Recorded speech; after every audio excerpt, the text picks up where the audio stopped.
RSS के गढ़ में कांग्रेस की रैली क्यों हो रही है? खुद कांग्रेस अध्यक्ष ने दे दिया है इसका जवाब। हर साल 28 दिसंबर को कांग्रेस अपना स्थापना दिवस मनाती है। इस बार कांग्रेस अपना 139वां स्थापना दिवस मना रही है और इस मौके पर कांग्रेस की नागपुर में विशाल रैली हो रही है।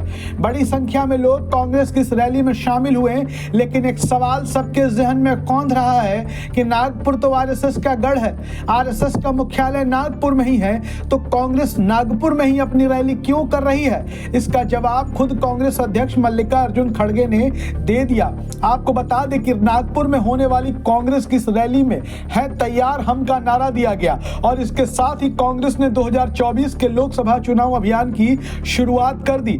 आपको बता दें कि है तैयार हम, ये स्लोगन कांग्रेस के कार्यकर्ताओं का हौसला बढ़ाएगा। कांग्रेस शासित सभी राज्यों के मुख्यमंत्री इस रैली में मौजूद रहेंगे। इस महारैली को बड़ा बनाने के लिए पूरी तैयारी कांग्रेस ने की थी। कांग्रेस के 139वें स्थापना दिवस के अवसर पर सुबह 9:30 बजे ऑल इंडिया कांग्रेस कमेटी के मुख्यालय में मल्लिकार्जुन खड़गे ने ध्वजारोहण भी किया। आपको बता दें कि महाराष्ट्र कांग्रेस प्रमुख नाना पटोले ने कहा कि पार्टी का मकसद बदलाव का संदेश देना है ताकि भारतीय जनता पार्टी को केंद्र से हटाया जा सके। यह देश के लोगों के लिए ऐतिहासिक मौका है। उन्होंने कहा कि देश ने जब भी मुसीबतों का सामना किया है तब कांग्रेस पार्टी आगे आई है और देश में एक बड़ा बदलाव देखने को मिला है। कांग्रेस के स्थापना दिवस पर नागपुर में बीजेपी की अत्याचारी और अहंकारी सरकार को गिराने का संकल्प लेकर बदलाव का संदेश दिया गया।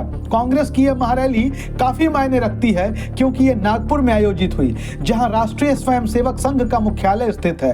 कांग्रेस ने बार-बार बीजेपी और आरएसएस के खिलाफ लड़ाई लड़ने की बात कही है। कांग्रेस नेताओं का कहना है कि हैं तैयार हम, महारैली में लाखों लोग और कांग्रेस कार्यकर्ता हिस्सा लेने वाले हैं। नागपुर से कांग्रेस के विधायक नितिन राउत ने कहा कि अगले साल होने वाले लोकसभा चुनाव के लिए पार्टी ने इस रैली के जरिए राजनीतिक बिगुल बजा दिया है। वहीं नागपुर में महारैली के बाद कांग्रेस अध्यक्ष मल्लिकार्जुन खड़गे ने पार्टी के महासचिव और सभी प्रदेश प्रभारियों के साथ बैठक की। इस बैठक में लोकसभा चुनाव की रणनीति पर मंथन किया जाएगा।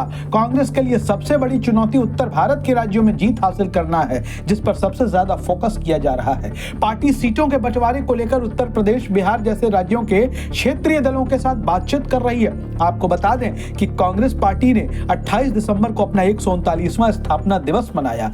कांग्रेस स्थापना दिवस को खास बनाने के लिए महाराष्ट्र के नागपुर में है तैयार हम की थीम पर यह पूरा आयोजन किया गया। जब सवाल पूछा गया मल्लिकार्जुन खड़गे से कि नागपुर में ही रैली क्यों, आरएसएस के गढ़ में ही रैली क्यों, तो मल्लिकार्जुन खड़गे ने जवाब दिया कि हम अपनी विचारधारा का नागपुर से संदेश देना चाहते हैं। आपको बता दें कि कांग्रेस की नजर अगले साल होने वाले लोकसभा चुनाव पर है। नागपुर में कांग्रेस की स्थापना दिवस के मौके पर विशाल रैली के जरिए कांग्रेस ने चुनावी अभियान का आगाज कर दिया, जिसके जरिए लोगों को पार्टी के साथ जोड़ने की मुहिम कांग्रेस ने शुरू कर दी। कांग्रेस हमेशा से ही कहती आई है कि वो अपनी विचारधारा पर चलने वाली पार्टी है और वह बीजेपी और आरएसएस की विचारधारा के साथ चल रही लड़ाई को आगे लड़ती रहेगी। मल्लिकार्जुन खड़गे ने कहा कि कांग्रेस पार्टी अपनी विचारधारा से कभी पीछे हटने वाली नहीं है, कभी झुकने वाली नहीं है। अपनी विचारधारा से ही कांग्रेस आगे बढ़ेगी।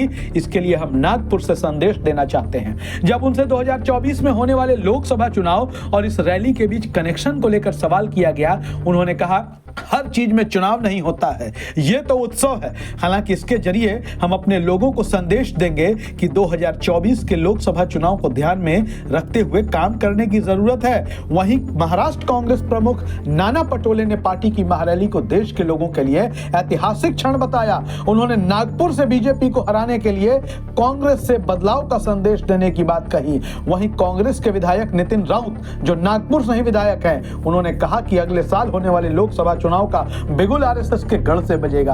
आपको बता दें कि नागपुर सिर्फ आरएसएस का हेडक्वार्टर ही नहीं, बल्कि वो ऐतिहासिक स्थल दीक्षा भूमि है जहां डॉक्टर भीमराव अंबेडकर बाबा साहेब ने बौद्ध धर्म भी अपनाया था।